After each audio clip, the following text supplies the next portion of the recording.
Yes, people, welcome back to Mission Podcast. And it's been kind of a while since we've done a wrestling episode, but hey, it is what it is. And yeah, welcome. I think this is episode 5 now, I believe, of Kayfabe and Out, your roundup show for wrestling and sports entertainment. We're not going to call it weekly anymore because we're, what's it called, misadvertising it if we're going to call it a weekly roundup. But yeah, we're trying our best, man. Bear with us, guys.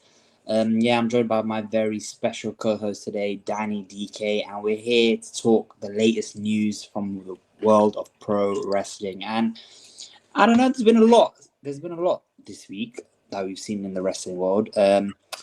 Before we get into some stuff, though, how has programming been, Danny, Raw and SmackDown in recent weeks?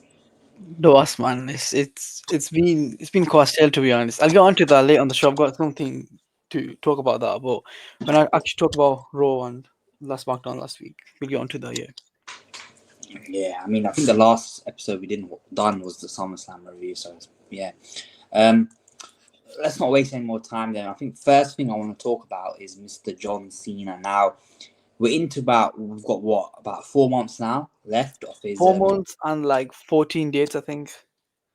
yeah, it's not a lot of time. We're basically at the final third now.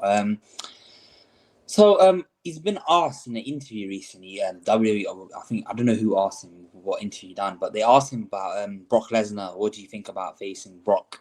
And obviously Triple H, he mentioned that it was John Cena's wish kind of to face Brock Lesnar, but John Cena's come out and kind of said a statement that goes against that. He's basically said, I've been doing this for 23 years and I've never once chosen my opponent. Whoever WWE told me to face, basically, I've done. And I think this is a very clever answer from Mr. John Cena because it's a very professional way of answering it. And it's like basically saying, nah, do not pin this on me. It's just hilarious. What do you think, Danny? Agree with you. Yeah, I think it's a great answer from John Cena. Whenever John Cena speaks in the press, He's he's smart. like he's really smart when he talks in the press, unlike Triple H. Well, yeah, I mean, he's not wrong, is he? John Cena's not the booker. The booker is the one who normally gets to make the matches, make the opponents. And it was like, I mean, Triple H, man, pure disaster class on the last after SummerSlam. He goes, oh, yeah, it was John Cena's choice to bring back Brock Lesnar. I mean, it was not. And it's the company and your choice to bring him back, and you brought him back. Yeah, exactly. As you said, Danny, John Cena is probably, I'd say he's probably the best ever media trained wrestler. He just knows all the right words, all the right things to say. Um, and you know what? Fair play to Cena as well for not just taking the brunt of it. Like, why should he?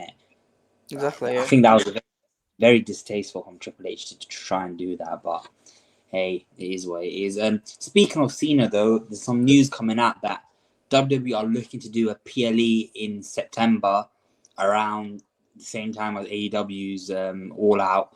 Yeah. And I think that's where they're going to have the Cena Lesnar match. Yeah, what do you think about that, Danny? Yeah, I was really surprised they actually got a pay per view then because if I remember correctly, it's Clash in Paris on August 31st, and then like the second week of October, it's Crown Jewel in Perth. So I was thinking, okay, that's plenty of time. You got what 6 7 weeks of programming between Clash in Paris and Crown Jewel, and then I seen the other day they've got an unannounced PLE in like the middle of September, which I mean we've been saying it all year long. It's too many pay per views in it. You don't let the stories breathe. It's just too many pay per views. And yeah, as you said, it looks like they're going to be doing Cena v Brock here, and apparently there's going to be another marquee match, which, if I was going to predict, is going to be the end of Seth v Punk. I think they do the final match here, and they'll basically advertise this as two big matches: Cena v Brock Lesnar and Seth against Punk to Do you go up think it'll against. be bad? Not bad blood. Bad. Do you think it's going to be bad blood? I This pay think per it is view. Bad Blood, yeah, because last year Bad Blood it was a success. I mean, it's a great show that Punk and Drew McIntyre, one of the best Hell in a Cell matches ever. Do you see them doing a Hell in a Cell match then for Seth Punk? I was gonna say that my problem with that is that We've Drew seen Punk. Punk and Drew. I was gonna say that Punk for Drew match was that good that anything below that people are gonna be like, oh, it was just nothing. You get me? That's why I feel like they should do a Hell in a Cell match. Maybe something else. Maybe put another stipulation on the line, an I Quit match in a Seth v Punk. Something brutal to end this feud because this feud's I been going on. this feud's been going on since Punk joined in 2023 September, not September, November. Since December, I think Seth came out. Since then, they've been feuding for the last 2 years. End of feud here. Have Seth move on, have Punk move on. It's perfect. Yeah, I think I saw something on Twitter today. Someone suggested a 3 stages of hell match between the two. I think that would be amazing. Yeah, That, that, I can't remember the last time they did a 3 stage match. Must have been a long time ago. think it was. I think, funnily enough, the last time they done it was Ryback versus Cena at Right, but, Extreme oh Rules. yeah. But Yeah, yes, over 10 years ago. Yeah, long time.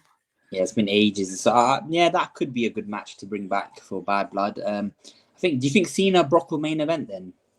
I think it has to, innit? I think Cena Brock is the bigger match than Seth v Punk.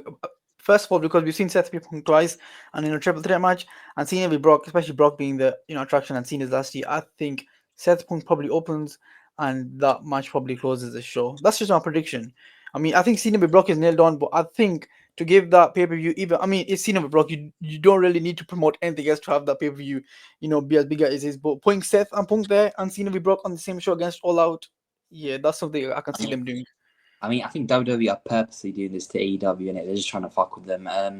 I don't blame them, to be honest. They're trying to flex in it on them.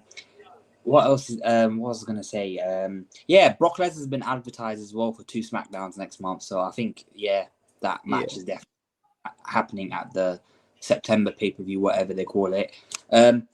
Another thing about John Cena, I've seen reports today as well, said that WWE are planning to do his farewell pay-per-view, PLE, whatever, late December on the same date as AEW's World's End. I just find this hilarious, bro. Yeah. Bro, AEW can't catch a break, man. It's hilarious, man, because this was originally meant to be, as it says there, early December. It was meant to be like the 15th of December, and I thought, okay, they have a SmackDown in Boston, which is Cena's hometown, like a few days after that, after the Saturday Night Main Event as well. So I think Cena would, probably give his final speech there and call it a day there. But now it seems like it's actually going to be the SmackDown will happen still the same day. I think it's December 19th or something like that. And then we're going to have December 27th, I believe, is going to be the Cena's final match, which started a main event. I mean, just this parade doesn't get rid of it, ads, man. The pay per view since it came back has just been a disappointment. Let's be honest. We expected it, old school kind of vibe, bring it back. But it's just there for commercials and bring back ads. So I hope the second hour just have it ad free, and just cater the whole pay per view, not pay per view, the house show. It's a house show. Let's be honest. Let's cater it all towards Cena. Just give him that return match he deserves. But yeah, I mean, it is really petty from WWE, man. I think they've done this 2, 3, maybe 4 times this year. But yeah, It is what it is, isn't it? This is the wrestling business. exactly. Good. But another thing I want to touch on about the whole pay-per-view business is when Triple H came into control of the company or creative or whatever, didn't he say we're going to do less pay-per-views and stuff? But I don't know about you, but to me it feels like they're doing way more than they are during Vince's era. Literally every 2 weeks there's another thing. It's ridiculous. I do think it's more of a TKO thing though, to be fair, but yeah, it's just I mean, the pay-per-views we have had this year has been Royal Rumble, Chamber, Mania, Backlash, Money in the Bank. We've had King of the Ring in there, and then we've had SummerSlam. Now we've got Clash in Paris in 2-3 weeks. Then we've got the new pay-per-view that's gonna be Crown Jewel, Crown Survivor Jewel, Survivor Series, and then what it is? I feel like one or and two. events in between them as well. I was gonna say I think one or two less pay-per-views and the Saturday main events, just get rid of them, would be far better. You can actually let the stories breathe. They actually get time, and it's gonna result in better TV. The fact is, you have 2-3 weeks of TV between each pay per view. It's not letting the stories breathe. How can we get invested in different characters? How can we get invested in different stories if there's 2-3 weeks and then the next pay per view the story's ended? I think you should get rid of a few pay per views. I mean, I don't think you need the Saturday main events. If you do have them, have one in I think the best time to do it would be after around Backlash, Money in the Bank. Have it just between there and have one at the end of the year. I think you don't need 4 or 5 a year. It's stupid. Yeah, you know what? Funnily enough, I actually like the way AEW does things. AEW does 6, 8 pay-per-views a year, and I think they started off with 4 and then they went to 6 and now yeah, they're looking at 8. yeah, I think that's a really good template for them as well. Because another thing that AEW does, they put marquee matches sometimes on free television. Like, I think that's a way better. Instead of doing Saturday night main event, just hype up a Raw or a SmackDown. Give us a marquee 5-star match in the main event. Like, why not? That's how WWE used to do it back in the day as well, during the Attitude Era and the Ruthless Aggression Era. We used to see like pay-per-view level matches sometimes on free television, which I don't think is a bad idea. I mean, Saturday night main event is free as well, I think, but Yes, on YouTube. like you just feel like nothing important is gonna happen. I feel like WWE needs to bring back that factor of unpredictability, but in a good way. Like, have random main title changes sometimes on a Raw or a SmackDown. Do you know what I mean? I don't know if you agree with me. That's one of my biggest issues with Triple H's WWE is that he doesn't really let his top stars wrestle often enough on TV. I can see, okay, one week we'll see Seth v Penta on TV, then Seth won't wrestle for another month, and then he'll wrestle again at the next pay per view. Same with stars like Cody, Gunther, Drew. These guys very rarely wrestle on pay per view. I mean on TV. He just saves all the matches for pay per view. What's wrong with giving those a match like Drew against Cody on a SmackDown main event? There's literally nothing wrong with that. Back in the day, we used to see big matches like Batista against Undertaker, Rey Mysterio against. Yeah, Or we used to. Iron Man matches on free television back in the day. You Bro, know, when was the last time they did an Iron match on TV, bro? I don't think they've done one in like such a long time. But yeah, that's one thing that's one thing I think is missing from Triple H WWE is that the fact that the top stars don't wrestle enough. Yeah, man, it's kind of annoying because like I watch Raw, SmackDown weekly, and I get treated to MFT main event, Solo Sikoa, and his crew, and sometimes we get on Raw. I'll talk about Raw in a moment, but the main events on Raw are just quite predictable, to be honest. You have tag matches which end in DDQ, and then the heel faction stand tall. Like this week, we had a main event between LA Knight, CM Punk against the Bronsons. Good main event on paper. That's actually a solid main event to give Braun and Bronson two good workers, and then you've got LA Knight, CM Punk again, two great workers. On paper, that's a really good match. But the problem with that is we all know how it's going to end. Triple H cannot afford any of these guys to take a pin. He even won't let Bronson Reed take a pin in this scenario. Elina can't take a pin, CM Punk can't take a pin, Bronson Reed can't take a pin. What's wrong with one of your stars taking a pin? It does absolutely nothing. The wrestlers, the men take pins against each other. The way he ends it is someone's gonna DQ, they're gonna have a brawl, and a faction's gonna stand tall. For the last 2-3 weeks, Seth's faction has been standing tall for Raw, and it's just been like a tag match, and then a DQ finish, and then they stand tall. It gets quite stale, to be honest. That's why, like this week's Raw, I think was fine. It wasn't nothing special, but again, 2 weeks in a row we've had Seth's faction stand tall. Your booking should not be like that. Your booking should not just revolve around faction standing tall. He's seen what he did with the Bloodline, how big of a success that was. Because let's be honest, that's Triple H's. I mean, you can't even call it Triple H's success because he took over halfway, but that's still his biggest booking success was the story with the Bloodline. He's seen that. He did the same with the Judgment Day. The Judgment Day story did not end as good as people wanted to. I think it would end in like a big Pallavi priest match, but it ended on TV, which again a letdown.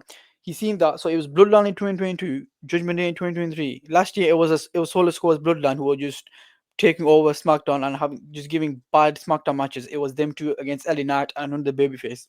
And this year he's doing the same formula with Seth's faction, the Vision. At a time, people are gonna get bored. They're gonna get okay.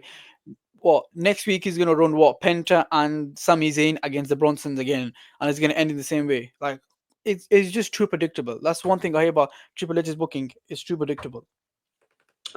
Yeah, I agree with you, man. WWE is almost unwatchable at this point. I'm not gonna lie to you. Speaking of Sami Zayn, let's quickly go on. I think the IWC are starting to turn on him, and they start to get very bored. They're saying calling his character stale. People want a heel turn. Vince Russo actually came out a few days ago and he said Sami Zayn's turning into Hulk Hogan. That was a crazy statement, but yeah, what do you think of Sami Zayn, Danny? Do you think he's overrated? Do you think he's underrated? Do you think he's properly rated? Would you like to see him turn heel, or are you a fan of his current character? Listen, you know me. I love Sami Zayn. I think he's one of the best workers in the business.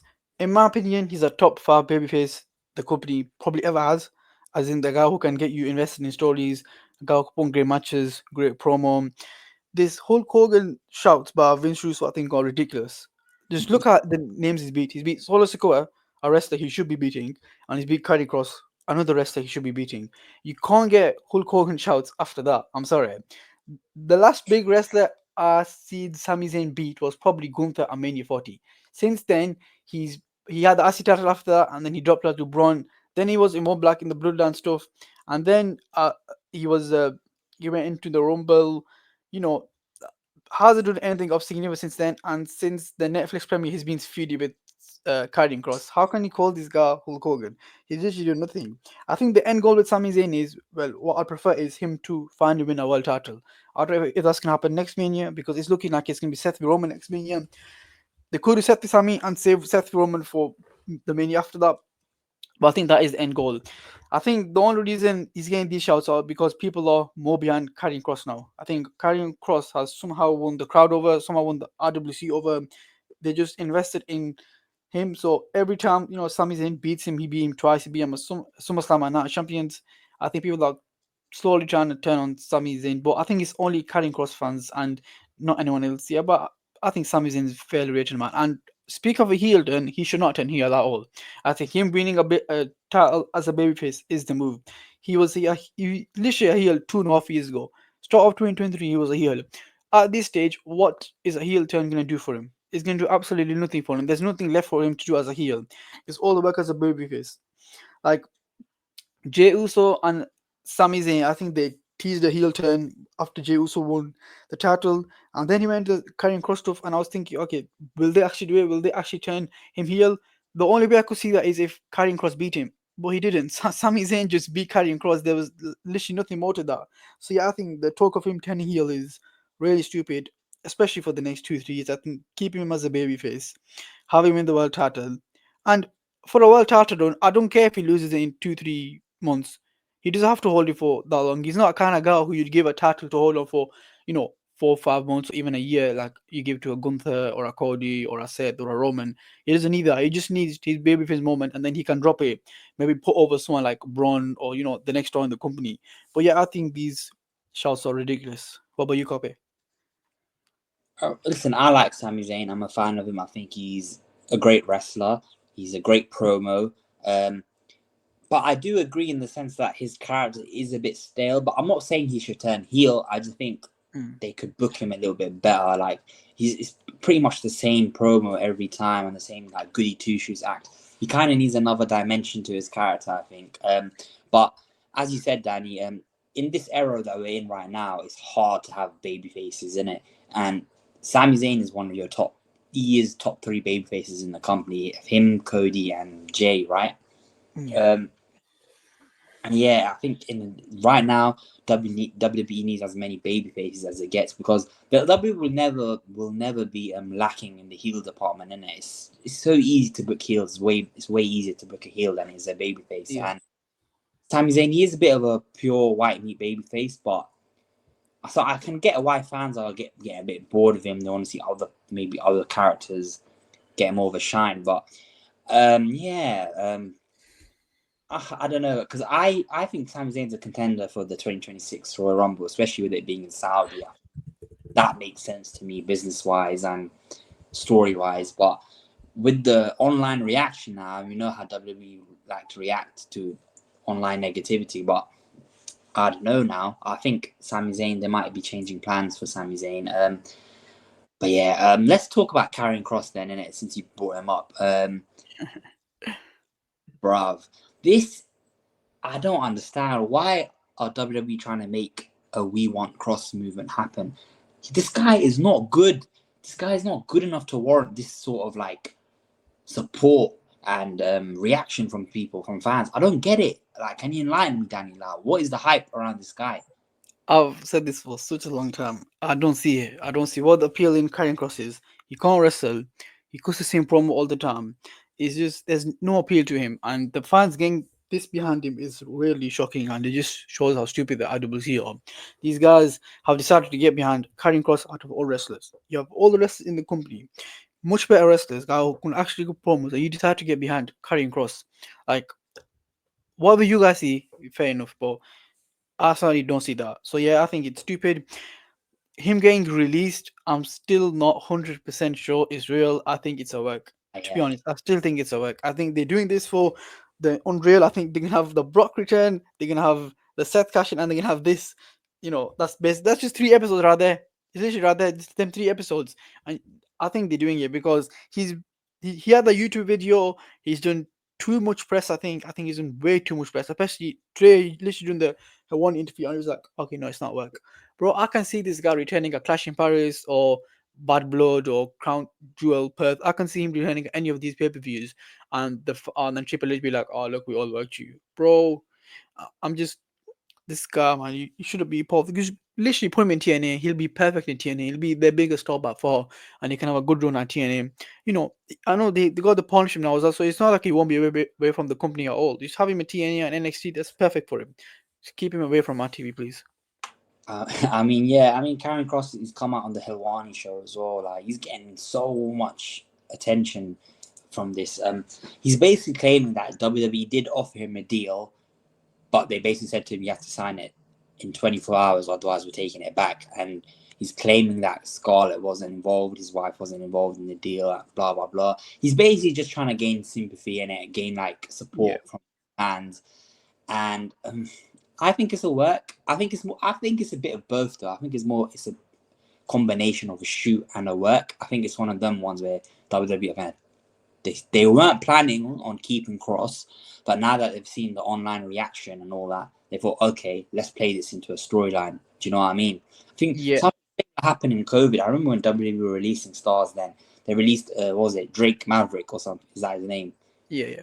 And he done a whole video online and fans got behind him and WWE brought him back. I think WWE are just playing this into a storyline. And I don't know, it could make for good TV, but I don't know. To me, I feel like there's way better stars out there on your roster. Like guys like fucking Austin Theory, Grayson Waller. Why don't we give these guys the attention that they deserve instead of wasting such a big storyline on a guy like Karrion Kross? You know what I mean? Like, you know, my main problem with this is they've done this before with R-Truth. Yeah, fans did not want R-Truth to leave, and they basically, let him go. They were so behind him. I've never seen them get behind someone like this. Even all the releases, I think R-Truth, was the most universally loved person, and they did not want to. I can understand R-Truth a lot more than this. What I was gonna say about R-Truth though, what happened after that? He came back. What happened after that? They've done nothing of note with him. They ruined his character. That's my whole point about this. Bringing it back, I get 100%. I get bring it back. I want to bring it back as well. But what happened after that? They just capitalized on that moment. After that, they've done absolutely nothing with him. He's been, I think, a few matches with Aleister Black. He had a segment with John Cena on last SmackDown. He's done nothing. My worry with Karrion Kross is the exact same is going to happen. He's going to come back with his massive pop, and Triple H is going to have his massive moment. He loves his big moments. He's going to get that moment.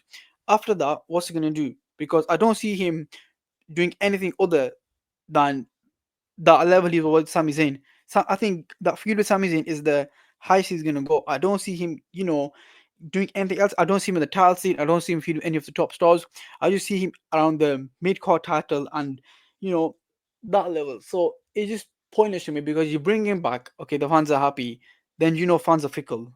One moment they're behind you, one moment they absolutely hate you.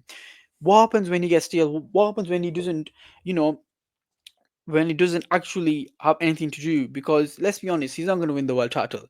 There is no way this company is putting the world title on Karrion Kross. The support he's got, you think they want to put the world title on him? He's like right now the absolutely loving him, but let's be honest, he's not a good wrestler.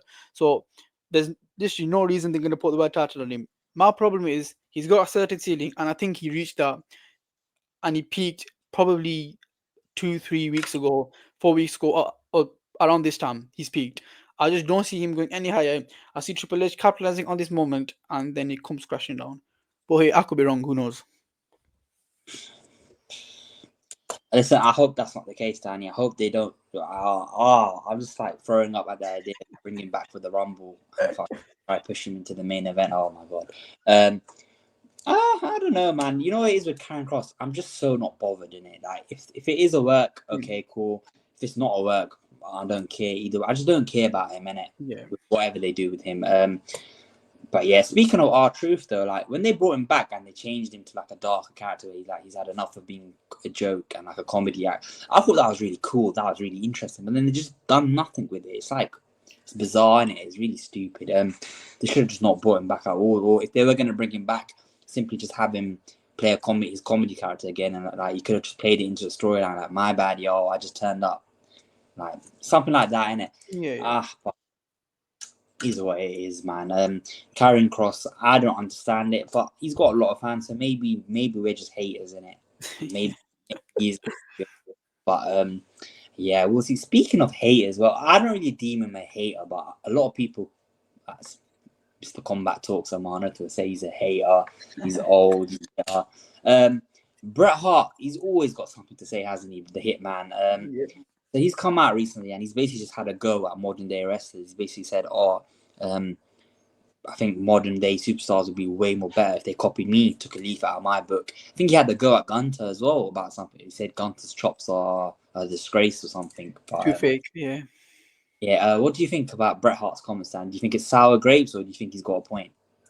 Listen, I think it's a bit of both. I think he kind of does have a point. Well, of course, if you're gonna use Bret Hart's moveset, you're gonna improve drastically. He's got one of the best movesets, I think, in wrestling. Everything about his moveset, everything about his wrestling is amazing. So of course you could take something from his playbook and you'd be a much better wrestler. But it is also kind of sour grapes. Like, I think he said something about SummerSlam. Must have been that they invited him and then he came and his seat was taken by Kevin Nash, something like that. I think I seen yesterday something which is hilarious because I think it's really common with WWE when they just place a legend in a chair and then 2 minutes later there's another legend there. So I think he does love to complain. I mean, the wrestler Bret Hart, the wrestler, I think is one of the best to do it. One of my favorites ever. But the person, yeah, I think he does complain a bit too much. But you know what it is with Bret Hart as well? I feel like he's been through a lot, man. He's been through a lot. Like in the wrestling, from wrestling's done a lot to him, like both positively and negatively. And I feel like it's just one of those ones, isn't it? Like even though he does come across as bitter and that, I can feel for him. I can understand his pain because obviously let's be real, his career got ended short abruptly. Yeah. The Montreal screw job was a big like fucking disgrace. It ruined. It was a horrible thing to do to him, and obviously the stuff with his brother and Owen Hart, he basically died due to WWE's negligence. And like, I feel like stuff like that, it's very hard to like move on, move past. So I feel like he does have a bit of resentment, but I don't blame him in it because it's easier for us to say, oh, he's but like, if we put ourselves in his shoes, we probably would still feel hard done by wrestling and WWE. I think also he doesn't like Triple H. We know that. He's still not a fan of Triple H, but I think he does have a point that in terms of old school wrestlers, they knew how to tell a story much better than modern day wrestlers. And Bret Hart is the greatest technician of all time. Like whatever he says is basically gospel in it to the wrestling world. I think he was being way too harsh though on Gunter. I didn't really like. That was a bit weird. Like Gunter's for me, I thought he'd be a fan of Gunter. He's like a proper throwback old school wrestler. Makes every move look believable. Yeah, but hey, it's interesting, isn't it, with Bret? I'm never going to disrespect him. I have too much respect for Bret Hart. I think he's one of the greatest to ever do it, and I think he's become slightly underrated, in fact, because of the way fans bash him. But yeah, man, I don't know. I agree with him though. If you're talking about AEW wrestlers from that, then yeah, 100%, he knows what he's talking about. But I feel like WWE wrestlers do a much better job at telling a story compared to AEW. Like the way they're trained from the performance center and by their coaches and by the veterans, they don't like try to make matches spot fest, do they? They try to tell a story. Yeah, I think all the top wrestlers in WWE, none of them are really spot face matches, are they? Cody isn't, Gunther isn't, Punk isn't, Sami Zayn, Kevin Owens, Seth. They're all already spot monkeys, are they now? They literally they just try to tell the story. They don't do necessary stupid spots. I mean, you see some of them doing suicide dives or, things on top rope, but that's not really spot fest, is it? Like you see in AW with some of their wrestlers. So yeah, I don't really think it's a big deal for the WWE wrestlers because I personally think they can tell a really good story. I mean, my favorite wrestlers in the company right now are probably Cody, Gunther, Punk, Seth, and I think all of these guys can tell a really good story. But yeah, I think it definitely is aimed towards AEW wrestlers like your Will Ospreays. Yeah, 100%. I think these guys like that have made wrestling a bit of a joke, and it's basically gymnastics and what? Yeah. it's ridiculous, isn't it? But yeah. Now before we wrap things up, is this the first time we've heard Vince McMahon speak since the whole case got leaked out to everyone? Is It's the this like first his time. first public comment? Yeah, I think it is the first time I've seen him speak. I was just dying. Obviously, TMZ, they've released like a documentary on Hulk Hogan or something, and they interviewed Vince, and they're asking about his thoughts on Hulk Hogan, and Vince had a lot to say. This should be very interesting. Let's start with the first thing he said. Basically, he had a go at not Triple H specifically, but creative for the way they put Hulk Hogan on the Netflix Raw. Yeah. He said it was a disgrace, and it left him fuming. And you know, the funniest thing to me is I genuinely believe Vince McMahon is there watching every Raw, NXT, SmackDown with a close eye. You just know this guy's a control freak, innit? Oh, you know he's on the line to whatever of his guys, Bruce Pritchard or whatever, saying, why are they doing this? This is stupid. Do it like this. You should do it like this. But yeah, what do you think about his comments then, Danny? I mean, this one about Hulk Hogan, I mean, it's a Netflix premiere, and what more could have Hulk Hogan done? He came out, he did his promo, and he got booed. I don't think there's much more he could have done. The other one, though, about the tribute one, that he would have made it much more grand instead of, just doing I that. Yeah, I think Vince would have definitely done that. I mean, Hulk Hogan, I think, is still his biggest star by far. He's the first guy who, took wrestling. basically owe his success to Hogan, innit? Exactly. So I think Vince would have probably made the whole show around him. He would have probably had like one match right at the end or something like that. A main event, and the whole show would have been around Hulk Hogan. We'd have actually seen people talk about Hulk Hogan, because on SmackDown they didn't really do that. I don't think no one came out and actually spoke about it. It was more just video packages and stuff like that. So yeah, I think Vince would have definitely done a bigger job. Actually paying tribute to Hulk Hogan. Vince McMahon, they're just like having a go at him, like, oh, Vince is attacking Triple H for how they used Hogan on Raw, but like at WrestleMania 37, Vince literally had Hogan dress up as a pirate and come out. just this man, but yeah, listen, Vince has had a lot to say as well. He's gone he's pretty much gone unfiltered. He's talked about Hogan's racial comments and everything. He said why he brought Hogan back initially, and yeah, I don't know if Vince McMahon's the best person to defend someone's character. I don't think that's a very good reference point. Very interesting. Obviously, we're not going to get into it because we don't really want to open a can of worms in it. But another thing that I saw, though, Bully Ray came out and said something on his podcast. He said he thinks WWE will be bringing back Vince McMahon for John Cena's farewell show. What do you think of that, Danny? I think with the Brock Lesnar return, they tested the waters. They seen how the reaction would go, and I think they probably did expect it to go great, because they know the actual WWE universe and crowd, they're not going to boo Brock Lesnar return. Let's be honest. They're not going to. He's one of the biggest stars. They are not going to boo Brock Lesnar at all. They've seen that. They're okay. This is really positive. Social Twitter, I think, is a bubble, and Twitter was the only place, I think, because I was on YouTube comments, I was seeing the Instagram comments, TikTok comments. They were all bare hype for the Brock Lesnar return. I think Twitter is the only place that wasn't. So I think WWE seen that, well, okay, we could probably, we've seen this Brock Lesnar return. They consider it a success. Now let's see if they do the same with Vince McMahon. And I think they will. I think we won't see him as a presence on TV, like a creative figure or anything like that. But I can see them bringing him back for John Cena's final match. I think he'll be there at the show, but they won't like show him on TV or anything. They'll try to avoid showing him on TV. But you know what it is, Danny? Like, obviously we saw Brock Lesnar's return, and obviously there's gonna be if Vince McMahon was to come back here, obviously Twitter's gonna explode, innit? Like, it's gonna be negative reactions. But I general audience is gonna fucking pop for Vince McMahon. I that might be crazy to say.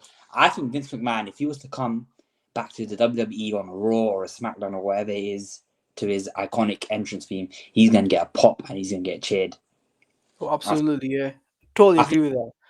I think he will. And I think fans, they downplay the general audience. They don't care, bro. They will, Vince McMahon is a legend, whether you like him or not, yeah. You can't deny he's a legend. Without him, none of this shit would exist, innit? His final appearance, I think, was in 2022 on TV. Do you remember the pop he got? That pop was unbelievable. He came out, I think, and he got an amazing pop. And I can see the exact same thing. If they ever bring it back and bring his theme song and actually have him appear on TV, bro, he's gonna get cheered no matter what. I'm telling you guys right now. He'd be singing like crazy along to his theme. No chant, boys. I think obviously morally, I don't know about morally. I'm not going to talk about moral. I think with Vince though, it's a way riskier to bring him back. Oh yeah.